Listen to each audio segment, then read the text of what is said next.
In today's video, I am going to show off another board game that I picked up recently from The Entertainer.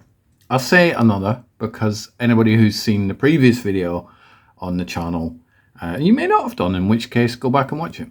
I picked up an Indiana Jones Sons of Adventure board game as well, also from The Entertainer, for £5. Now I know it says 16 on here, but The Entertainer had an offer, and probably still do have an offer on, where if you spend over £10, you can take something from this big collection of stuff that they're trying to get rid of for £5. So I managed to pick up this ET game, which I'm going to unbox and have a bit of an investigation in on this video, and also the Indiana Jones board game, which is also a Funko Games game. Now, this came out in 2022. I'm recording this in 2025, so 3 years old, but board games pretty much eternal, I think. So we're going to have a look. This is what the whole setup of it looks like. Inside this, we're going to go into what we get inside it as well. But it is sealed with these little plastic tags. Now on the Indiana Jones one, they came off relatively easy. Will the same be said for this ET unboxing? I'm not a massive board game player anymore. I used to be as a kid, but then I kind of discovered VHS tapes and movies and video games and stuff, and I tend to gravitate more towards that. Now these sticky things on the ET game are a lot more difficult to come off than the ones on the Indiana Jones ones. So what I'm doing is not ripping them off, I'm just ripping half of it off and then tucking it back into the box, because I don't really want to damage the packaging on this box, because the box itself does feel quality, however the sticky labels do not. I'm also conscious of not knocking over this tripod as well. There we go. Why is it always the last one that's the most difficult to get off? I look like such a wuss, but these are really glued on well tight. Right, so apparently this game, because I did a little bit of research, it is a 2 to 4 player game. It is recommended age 10 and up, whereas the Indiana Jones was an 8 years old and up. And the average playing time for a game session on this is 30 minutes, whereas the Indiana Jones game was 45. We got a solid box here. I'm going to open this up and then we will see what we get inside. It seems to be a very similar format to the Indiana Jones one, but do check the Indiana Jones video out to see a little bit more in that. We got a relatively thin instruction book, which makes me happy because it means the game is not super complicated. So we only get a bunch of pages in here. That one explains about the board. This one explains how to set up the board. And then winning the game, dangerous moves, move ET with candy, sounds fun. Power cards. Looks like a similar type of design to the Indiana Jones. Obviously this is more ET themed, which makes me happy because I love ET. I saw it back in the theaters in 1982 when it came out. Now we get here is a sheet of card with pop-out figures. I'm guessing these are all the federal agents that are going to try and capture Elliot and the kids. We get the federal vehicles. You would pop them out and put them in the various the stands that you'll probably get. I'm not going to pop these out though. Oh, saying that, one popped out by accident. So they do come out pretty easy, but do they go back in? Do you know what? They kind of do go back in. So they pop out, you pop them back in. But who's going to pop them back in? You're just going to throw them all in the box once you've finished playing, aren't you? And then we get all the gadgets that anybody who's seen ET, which hopefully anybody who's watching this video and who is going to go out and play the game or has played the game, has seen the film many, many times. We get the very famous speak and spell and various bits and pieces. So then we get the board. There we go. I'm just going to put the pieces to one side for now because I do want to investigate this board because it feels very, very solid. And it is a fold out one, so I may end up having to move the camera slightly. Let's have a look. So we fold that out. On one side it has got the geranium, and then the more important side, let's do this one-handed, is the board itself. So have a look at the board. Let's put it the right way up, shall we?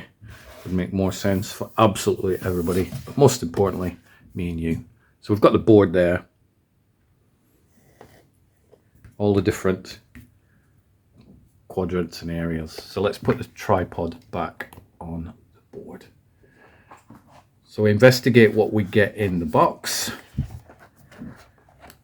Obviously I haven't played the game, so half of this will make no sense to me whatsoever. We get this, which is a very cool plastic, but it feels very solid, of the ET's mothership. That's pretty impressive. Let's move this. The problem with this is you'll keep hearing the stick on the desk. So I'm going to move that out of the way because I don't want it damaging the board. It's those sticky things that I'd mentioned that I'd tucked in. The adhesive is still sticky on the box. So we get the ET ship there. Just play with that all day. Can I? Phone home. So that will go somewhere. We get a bunch of character figures on the BMXs. So they're mongoose. I'm sure they were mongoose bikes. So it's like 4 Elliots, really. Why there's 2 yellow ones, I'm not quite sure. I'm sure that will make more sense. You would kind of think that you get 4 different colours, but who knows? And I got a little ET. Oh, look at that. Look at that. Let's have a look. Let's try and get him in focus. How cool is that? So he will probably sit in a basket, won't he? Look at that. Yes. I'm just going to invent my own little, do it that way, Amblin Entertainment logo. There we go.